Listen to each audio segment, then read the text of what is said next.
மஞ்சள் மஞ்சள் பொதுவா நல்ல காரியங்கள் ஸ்டார்ட் பண்றதுக்கு முன்னாடி இந்த மஞ்சள் எடுத்து வச்சுதான் ஸ்டார்ட் பண்ணுவாங்க. நம்ம வீட்டில் கூட நம்ம அம்மா அக்கா தங்கைகள் நமக்காக நாம நல்லா இருக்கணும்ன்றதுக்காக மஞ்சள் புடவை கட்டிக்கிட்டு தான் வேண்டிக்குவாங்க. அப்படி அந்த மஞ்சள்னாலே ஒரு தனி வைப்பு தாங்க. நம்ம கொடியில கூட அந்த வைப்ரண்டான அந்த எனர்ஜெட்டிக்கான அந்த மஞ்சள் இருக்குமே, அந்த மாதிரி மங்களகரமான மஞ்சள் விளையிற பூமி தான் இந்த ஈரோடு பூமி. இங்க வந்து மஞ்சளை பத்தி பேசாம வேற எங்க போய் பேசுறது? அது மட்டும் இல்ல, இங்க ஒரு மகத்தான ஒரு மனிதரை பத்தி நம்ம பேசியே ஆகணும். இந்த ஈரோடு மண் விவசாயத்துக்கும் பேர் போன மண்.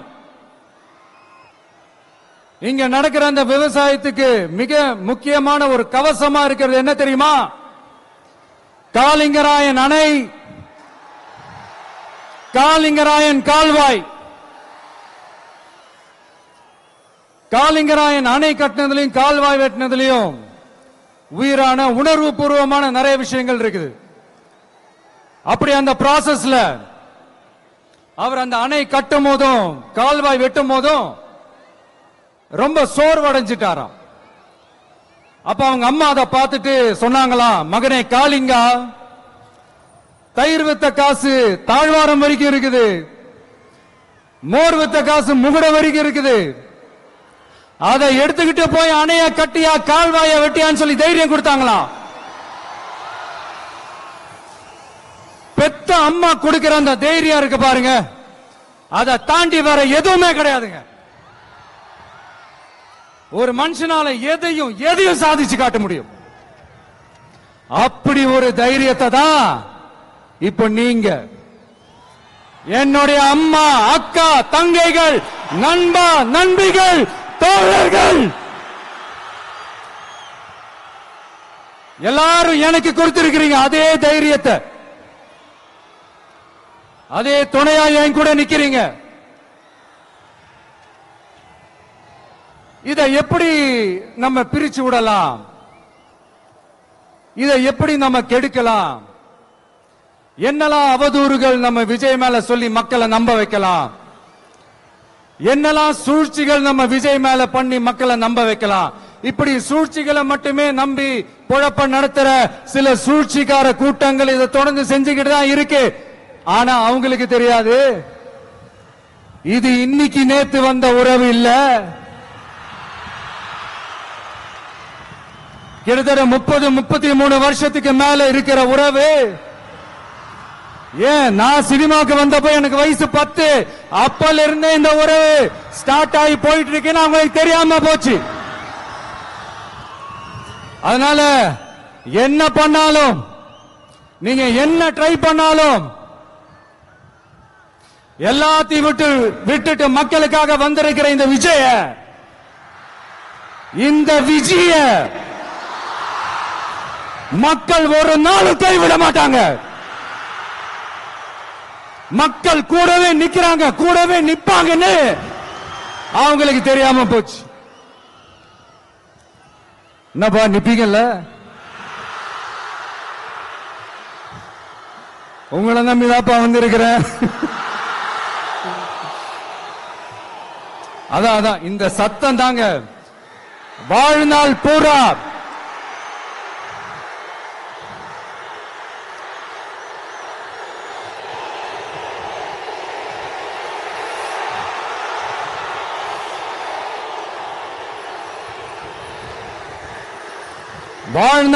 உங்களுக்கு நன்றியோடவே இருப்பேன். இப்போ நம்ம காளிங்கராயன் அவர்கள் அணையை கட்டுறதுக்காக பவானிக்கு போய் பார்க்கும்போது ஒரு இடத்துல ஒரு பாம்பு வந்து உட்கார்ந்துச்சான், படுத்துச்சான். அது படுத்த இடத்துல தான் அவர் அணையை கட்ட ஸ்டார்ட் பண்ணாராம். அப்புறம் அந்த பாம்பு வளைஞ்சி நெளிஞ்சி போற இடத்துல எல்லாம் கால்வாயை வெட்டினார்னு சொல்லி சில வாய்மொழி கதைகள்லாம் சொன்னாங்க. தண்ணியை சேமிச்சு வச்சு குடிக்கிறதுக்கும் விவசாயத்துக்கும். தம்பி கீழே இறங்கு, தம்பி கீழே இறங்குப்பா, பிளீஸ் கீழே இறங்குப்பா.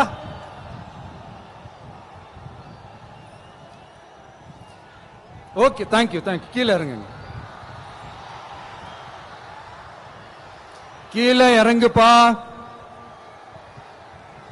நீ இறங்கினாதான் முத்தம் கொடுப்பேன்.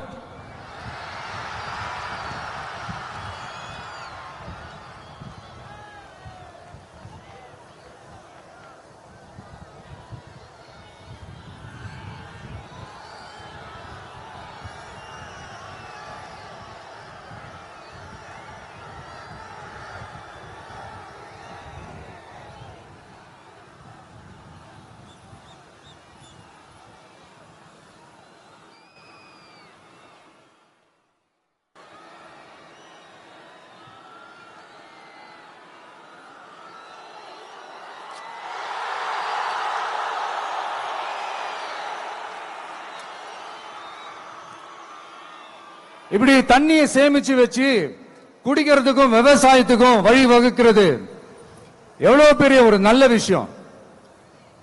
சோ இந்த மாதிரி நல்ல விஷயங்கள்லாம் செஞ்சிட்டு கதைகள் சொன்னா பரவாயில்ல, எதுவுமே செய்யாம கதைகளை மட்டும் அடிச்சு விடுறது எப்படி? அத்திக்கடவு அவிநாசி திட்டத்தை இன்னும் விரிவுபடுத்தினா அந்த 3 மாவட்டத்தில் இருக்கிற லட்சக்கணக்கான மக்களுக்கு எவ்வளவு பிரயோஜனமா இருக்கும். எத்தனையோ லட்சம் ஏக்கர் நிலங்கள்ல விவசாயம் நடத்தினா எவ்வளவு பிரயோஜனமா இருக்கும். ஏன் அதெல்லாம் பண்ண மாட்டேன்றீங்க? வள்ளுவர் கோட்டத்துக்கு காட்டுற அக்கறைய இங்க மக்கள் வாழ்வாதாரத்தில் கொஞ்சம் காட்டலாம்ல, ஏன் காட்ட மாட்டேன்றீங்க? இங்க என்ன கவர்மெண்ட் நடத்துறாங்களா இல்ல கண்காட்சி நடத்துறாங்களா? இந்த 21ஆம் நூற்றாண்டிலே மக்களை பத்தி எதுவுமே யோசிக்கிறது இல்ல. ஆனா அந்த காலத்திலேயே இது எல்லாத்தையும் பத்தி யோசிச்ச மக்களை பத்தி, குடிக்கிற தண்ணியை பத்தி, விவசாயத்தை பத்தி, அணை கட்டுறதை பத்தி, கால்வாய் வெட்டுறதை பத்தி, இதெல்லாம் எங்கிருந்து? பவானியிலிருந்து நொய்யலாறு வரைக்கும் கால்வாய் வெட்டி இது எல்லாத்தையும் பத்தி யோசிச்ச காளிங்கராயன் அவர்களுக்கு கோடி கும்பிடு போட்டாலும் பார்த்தாதுங்க. இப்படி அந்த காலத்துல இருந்த ஒரு ஹீரோவை பத்தி பேசிட்டு இந்த காலத்துல, அதாவது 1920th செஞ்சுரியில இருந்த ஒரு ஹீரோவையும் பத்தி நம்ம பேசி ஆகணும்ல. ஒருத்தர் இலகிய மனம் கொண்ட ஹீரோனா இன்னொருத்தர் இரும்பு மாதிரி அயன்மேன் தான். எஸ், நம்ம ஈரோடு கடப்பாறை தான்.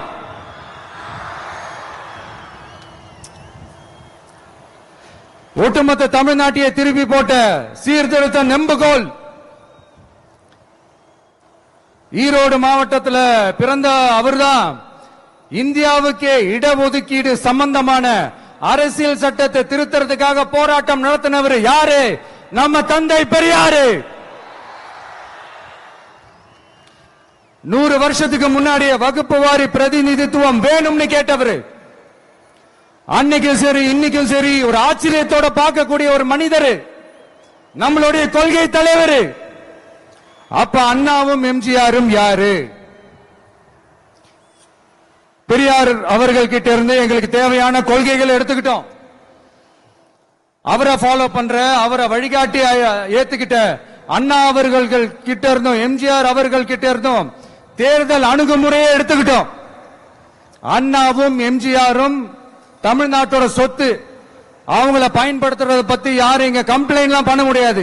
அண்ணா எங்களோடது, எம்ஜிஆர் எங்களோடது, நீங்களா எடுத்துக்க கூடாது அப்படிலாம் யாரும் இங்க அழுதுட்டு இருக்க முடியாது, சொல்லிவிட்டேன். அதனால நாங்க ஒரு வழியில அரசியல் செஞ்சுக்கிட்டு போயிட்டு இருக்கிறோம். உங்களுக்கு தான் டிவிக்கு ஒரு பொருட்டே இல்லல, அப்புறம் ஏன் கதறீங்க? அப்புறம் ஆளாளுக்கு அங்க போயிட்டு இங்க போயிட்டு புலம்பி தள்ளிக்கிட்டு இருக்கிறீங்க. இது எப்படி இருக்கு தெரியுமா? எனக்கு பயம் இல்ல, எனக்கு பயம் இல்ல அப்படின்னு சத்தமா சவுண்ட் விட்டுக்கிட்டே சத்தமா பாட்டு பாடிக்கிட்டே இந்த நடுங்கிக்கிட்டே சின்ன பசங்க நடந்து போவாங்க. அந்த மாதிரி இருக்கு. முதல்ல மண்டையில இருக்கிற கொண்டைய மறைங்க சார்.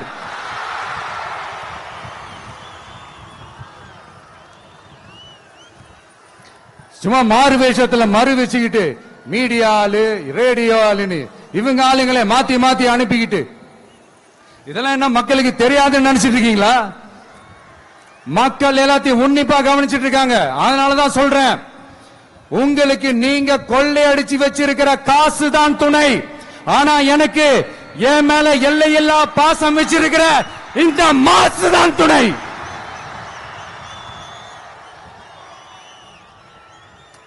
இப்படி நமக்கு துணையா இருக்கிற ஈரோடு மக்களுக்காக நான் இப்போ குரல் கொடுக்கலாம் வந்திருக்கிறேன்.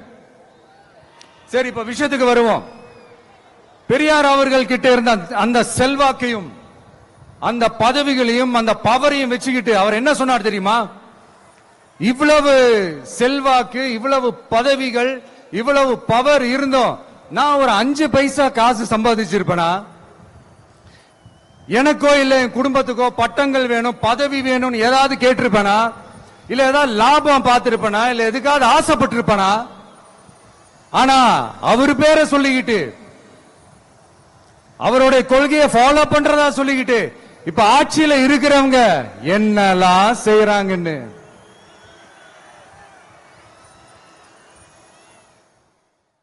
அதனாலதான் சொல்றோம், பெரியார் பேரை சொல்லிக்கிட்டு தயவு செஞ்சு கொள்ளையடிக்காதீங்கயா, தயவு செஞ்சு கொள்ளையடிக்காதீங்க. அவரு பேரை சொல்லிக்கிட்டு பெரியார் பேரை சொல்லி கொள்ளையடிக்கிற இவங்க தான் நம்மளுடைய அரசியல் எதிரி. மக்களை நீங்க சொல்லுங்க, நம்மளுடைய அரசியல் எதிரி யாரு? நம்மளுடைய கொள்கை எதிரி யாரு? ரிப்பீட், நம்மளுடைய அரசியல் எதிரி யாரு? நம்மளுடைய கொள்கை எதிரி யாரு? உங்களுக்கு புரியுது இல்ல? எனக்கு அது போதும்யா, எனக்கு வேற எதுவுமே தேவையில்லை.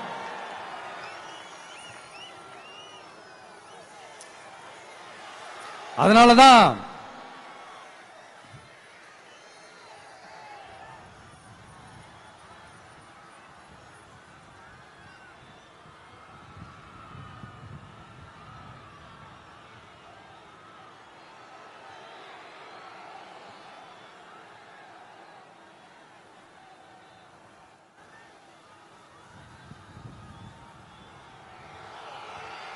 உங்களுக்கு நம்மளை பத்தி நம்ம அரசியலோட நீங்க எல்லாரும் என்னோட அரசியலோட கனெக்டடா இருக்கீங்கன்றது ரொம்ப தெளிவா தெரியுது. அதனால எனக்கு அது போதும். அதனாலதான் எதிரிகள் யாருன்னு சொல்லிட்டு களத்துக்கு வந்திருக்கிறோம். அதனால அவங்கள மட்டும் தான் எதிர்ப்போம். அதுவும் அந்த எதிரிகள் யாரு இப்போ இங்க 2026 சட்டமன்ற தேர்தலில் களத்துல இருக்கிறாங்களோ அவங்கள மட்டும் தான் எதிர்ப்போம். சும்மா களத்திலே இல்லாதவங்களையும், களத்துக்கும் அவங்களுக்கும் சம்பந்தமே இல்லாதவங்களையும் எதிர்க்கிற ஐடியாலாம் இல்ல பாஸ். நீங்க கேட்கிறீங்கன்றதுக்காக எல்லாம் எதிர்த்துட்டு இருக்க முடியாது பாஸ். எங்களுக்கு நிறைய வேலை இருக்குது.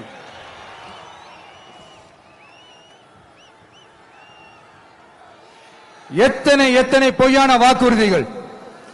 வந்த உடனே நீட்டை ரத்து செய்வோம், கல்வி கடனை ரத்து செய்வோம், கேஸ் சிலிண்டருக்கு மானியமா 100 ரூபாய் தருவோம், என்னெல்லாம் அடிச்சு விட்டுட்டு இன்னி வரைக்கும் கேட்கிறேன், இதெல்லாம் சொன்னாங்களே செஞ்சாங்களா?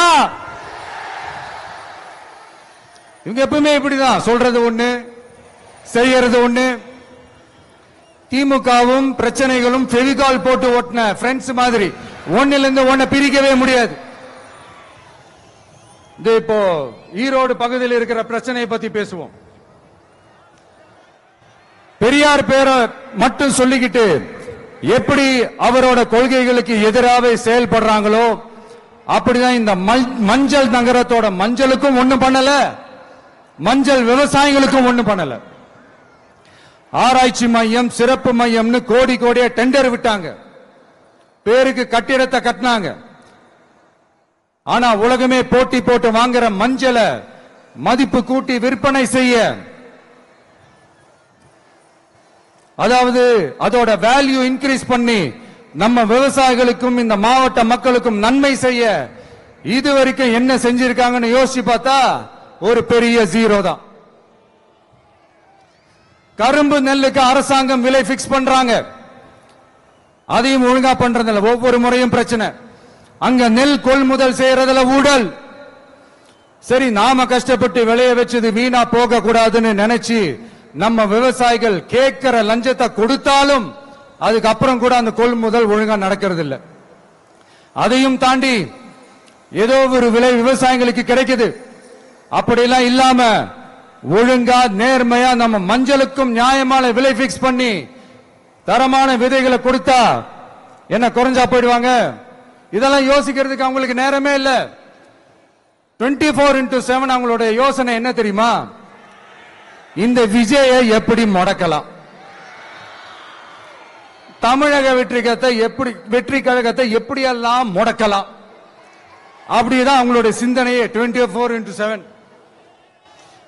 எத்தனையோ வருஷத்துக்கு முன்னாடி நம்ம காளிங்கராயர் நதிகளின் இணைப்புக்கு முன்னோடியா இருந்தார்.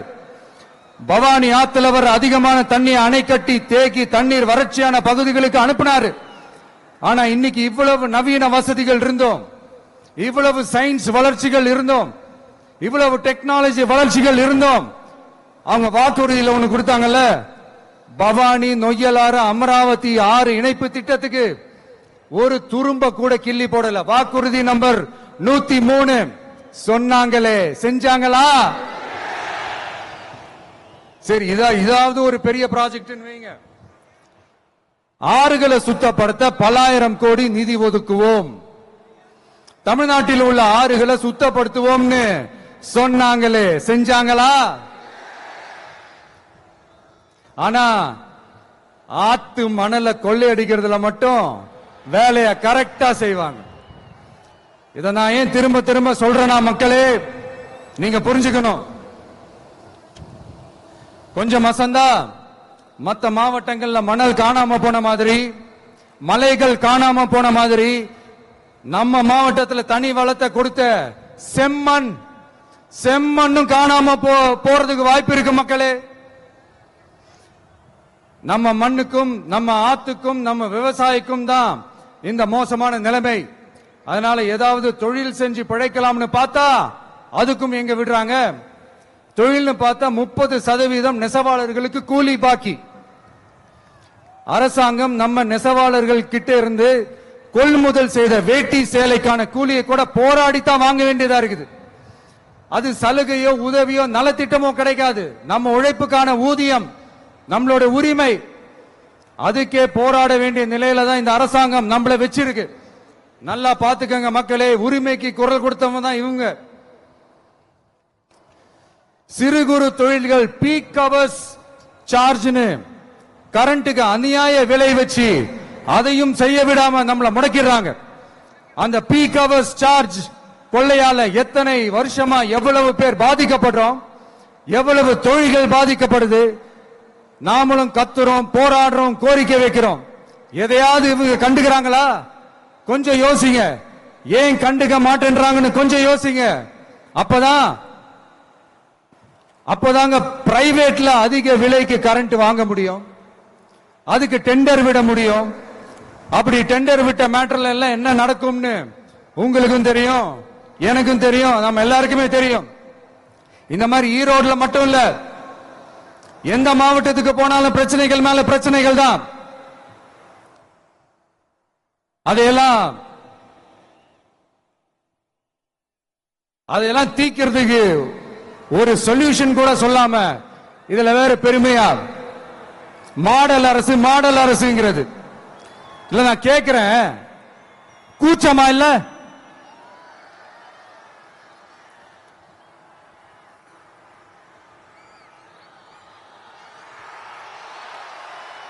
இதெல்லாம் கேட்டா அப்படியே நம்ம பக்கம் யூட்டர்ன் அடிச்சு வந்துருவாங்க. விஜய் என்ன அரசியல பேச மாட்டேன்றாரு, விஜய் என்ன சினிமா டயலாக் மாதிரி பேசுறாரு. விஜய் நான் பஞ்ச் டைலாக் பேசுறாரு, விஜய் நான் 10 நிமிஷம் தான் பேசுறாரு, 9 நிமிஷம் தான் பேசுறாரு. நான் எத்தனை நிமிஷம் பேசினா உங்களுக்கு என்ன சார்? நான் எப்படி பேசினா உங்களுக்கு என்ன சார்?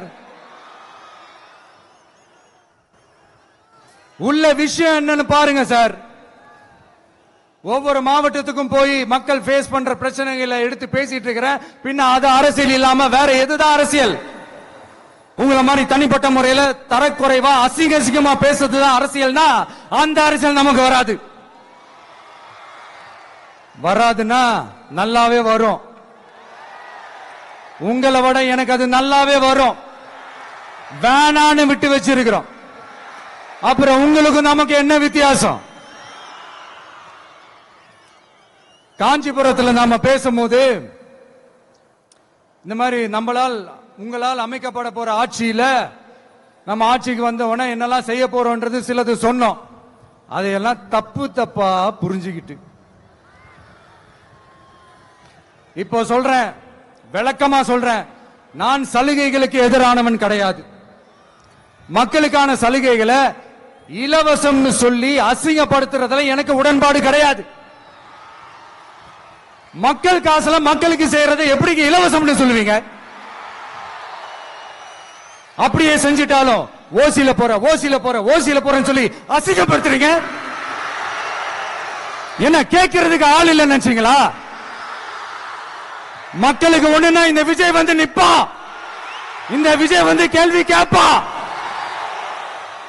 இந்த விஜய் எப்பவுமே மக்கள் பக்கம் தான். அதே மாதிரி மக்களும் என் பக்கம் தான். என் மக்கள் மானத்தோட மரியாதையோட கௌரவத்தோட வாழணும். என் மக்கள் யாருக்கும் கீழே கிடையாது. அப்படி அவங்க கௌரவத்தோட வாழணும்னா அவங்களுக்கான வாழ்க்கை தரம் உயரணும். வாழ்க்கை தரம் உயரணும்னா அவங்களோட வாழ்வாதாரம் உயரணும். வாழ்வாதாரம் உயர்ந்தாதான் பொருளாதாரம் உயரும். பொருளாதாரம் உயர்ந்தாதான் வசதி வாய்ப்புகள் உயரும். இதெல்லாம் உயர்ந்தாலே ஆட்டோமேட்டிக்கா அவங்களோட வாழ்க்கை தரம், அவங்களுக்கான மரியாதை, அவங்களுக்கான கௌரவம் எல்லாமே உயரும். இதுக்கான வழிகள், அந்த சூழல்களை அந்த கவர்மெண்ட் அமைச்சு கொடுக்கணும். இதுக்கான அந்த திட்டங்களை செயல்படுத்தணும். இதெல்லாம் செஞ்சாதான் அந்த அரசாங்கம் ஒரு நல்ல அரசாங்கம். இதைத்தான் சொன்னோம்.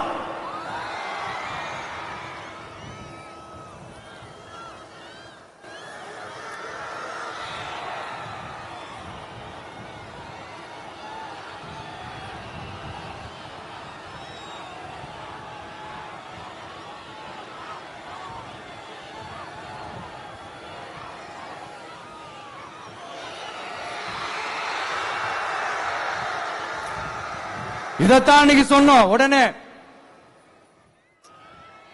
சொன்னா மட்டும் போதுமா? எப்படி செயல்படுத்துவீங்க? நாங்க என்ன வாயிலேயே வடை சுடுறதுக்கு டிஎம்கேவா, டிவிகேடா?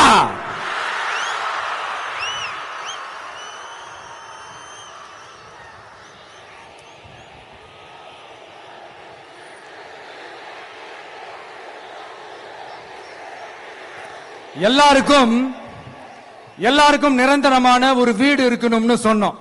உடனே எங்க ஆட்சியிலே நாங்க எல்லாரும் வீடு கட்டி கொடுத்துட்டோமே அப்படிங்கிறது இல்ல. நான் கேட்கிறேன், இங்க உங்களை தான் கேட்கிறேன், இங்க வாடகைக்கு இருக்கிறவங்களே இங்க யாரும் இல்லையா?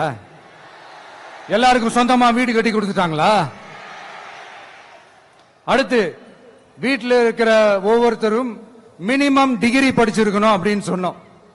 உடனே எங்க ஆட்சியிலே எல்லாரும் டிகிரி படிச்சு முடிச்சிட்டாங்களே அப்படிங்கிற மாதிரி சொல்றது அது உண்மைனா? ஸ்கூல் லெவல்லயே டிராப் அவுட்ஸ் அதிகமானது யாரோட ஆட்சியிலங்க?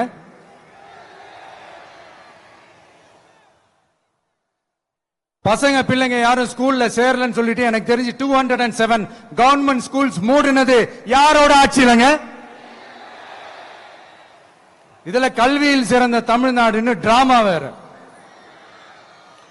அடுத்து குடும்பத்தில் ஒருத்தருக்கு நிரந்தரமான வருமானம் வரணும், வேலை வாய்ப்பு கிடைக்கணும் அப்படின்னா நாங்க கொடுக்காத வருமானமா, நாங்க கொடுக்காத வேலையா அப்படிங்கிறது. எத்தனையோ லட்சம் காலி பணியிடங்கள் நிரப்புவோம்னு வாக்குறுதி கொடுத்துட்டு ஆட்சிக்கு வந்தீங்கல்ல, எத்தனை லட்சம் காலி பணியிடங்களை நிரப்புனீங்க?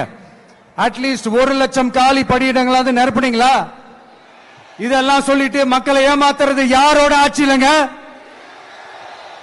அடுத்து ரொம்ப முக்கியமா பெண்களுக்கு பாதுகாப்பு இல்ல, சட்டம் ஒழுங்கு சரியா இல்லைன்னு சொன்னா தமிழ்நாட்டில் பெண்கள் பாதுகாப்பு தான் அதிகமா இருக்குதான். நீங்க சொல்லுங்க மக்களே, பெண்கள் பாதுகாப்பு இருக்கு, சட்டம் ஒழுங்கு சரியா இருக்கு? அவங்க சொல்றது உண்மையா? அவங்க சொல்றதை நீங்க ஏத்துக்கிறீங்களா? சத்தமா கேக்குதா சார்? இதுதான் ரியாலிட்டி, இதுதான் நிஜம். நம்மளுடைய ஆட்சியில சட்டம் ஒழுங்குல சமரசமே இருக்காது. அதனாலதான் இவ்வளவு ஸ்ட்ராங்கா சொல்றோம், தைரியமா இருங்க மக்களே. இந்த மாதிரி விஷயங்கள்லாம் நம்ம மக்கள் கிட்ட எடுத்து சொன்னா உடனே இந்த இது எடுத்துட்டு வந்துருவாங்க.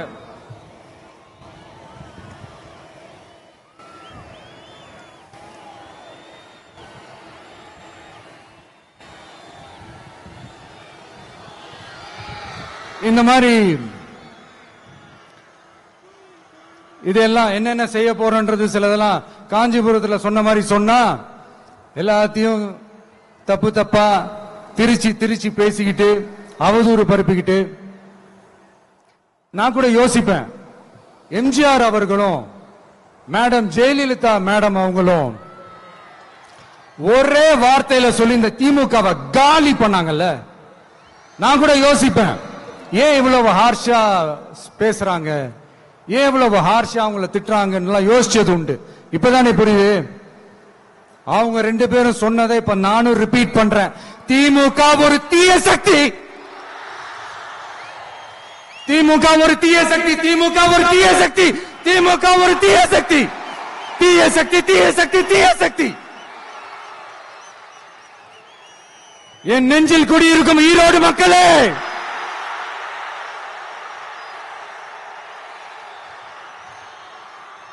டிவிகே ஒரு தூய சக்தி. எப்படி? டிவிகே ஒரு தூய சக்தி. தூய சக்தி டிவிகேவுக்கும் தீய சக்தி டிஎம்கேவுக்கும் தான் போட்டியே.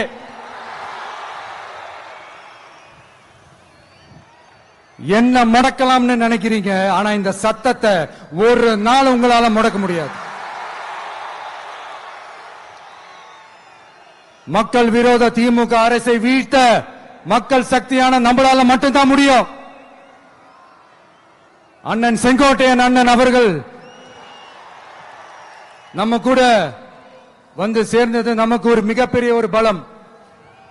அந்த மாதிரி செங்கோட்டையன் அண்ணன் அவர்கள் மாதிரி இன்னும் நிறைய பேர் வந்து சேர இருக்கிறாங்க. அவங்க எல்லாருக்குமே அந்த உரிய அங்கீகாரத்தை கொடுப்போம். அது மட்டும் இல்ல, அப்புறம் இன்னொரு விஷயம் சொல்ல மறந்துட்டேன். இப்ப ரீசெண்டா ஒரு இடத்துல நம்ம சிஎம் சார் அவர்கள் பேசும்போது சொன்னாங்க, என் கேரக்டரையே புரிஞ்சுக்க மாட்டேங்கிறேன். இது சினிமா டயலாக் இல்லையா? நான் ஏதாவது பேசினா சினிமா டயலாகா? சார் பேசினா அது சினிமா டயலாக் இல்லையா? சிலப்பதிகாரத்திலிருந்து எடுத்ததா அந்த லைன். என் கேரக்டரையே புரிஞ்சுக்க மாட்டேன்றது. உங்களை எப்படிதான் சார் புரிஞ்சுக்கிறது? எந்தெந்த விஷயத்துலாம் சார் உங்க கேரக்டர் நாங்க புரிஞ்சுக்கிறது? அதையும் நீங்களே சொல்லிட்டீங்கன்னா கொஞ்சம் நல்லா இருக்கும் சார். சட்டம் ஒழுங்குல நாடே சந்தி சிரிக்குது, அதுலயா? பெண்கள் பாதுகாப்புல நாடே சந்தி சிரிக்குது, அதுலயா? பொய் வாக்குறுதிகளா கொடுத்து ஏமாத்தி ஆட்சிக்கு வந்தீங்களே, அதுலயா? எதுலதான் சார் உங்க கேரக்டர் நாங்க புரிஞ்சுக்கிறது? ஆனா ஒண்ணு, தமிழ்நாட்டில் ஆட்சி செய்யற நீங்களும் சரி, ஒன்றியத்தில் ஆட்சி செய்யறவங்களும் சரி, நீங்க ரெண்டு பேரும் முதல்ல என்னோட கேரக்டரை புரிஞ்சுக்கணும் சார். என்னோட கேரக்டர்னு சொன்னது நம்ம மக்களோட கேரக்டரை. 2026 சட்டமன்ற தேர்தலோட அந்த கேரக்டரே கொஞ்சம் வேற மாதிரி சார். அத கொஞ்சம் தயவு செஞ்சு நீங்க புரிஞ்சுக்கணும் சார். புரிஞ்சுக்கலன்னா மக்களே உங்களுக்கு புரிய வைப்பாங்க சார். கான்பிடென்டா இருங்க சார், நல்லதே நடக்கும் சார். வெற்றி நிச்சயம் சார். மீண்டும் சந்திக்கும் வரை நன்றி, வணக்கங்க சார். நண்பா, நண்பிகள், இங்க எல்லாம் பார்த்தோம், எல்லாம் நல்லபடியா நடந்தது. சேஃபா வந்துட்டு சேஃபா வீட்டுக்கு போயிடுங்க. எனக்கு எல்லாத்தையும் விட நீங்க தான் எனக்கு முக்கியம். தயவு செஞ்சு சேஃப்டியா போயிட்டு வாங்க. ஒரு ஈரோடு செல்ஃபி ஒன்னு எடுப்போமா?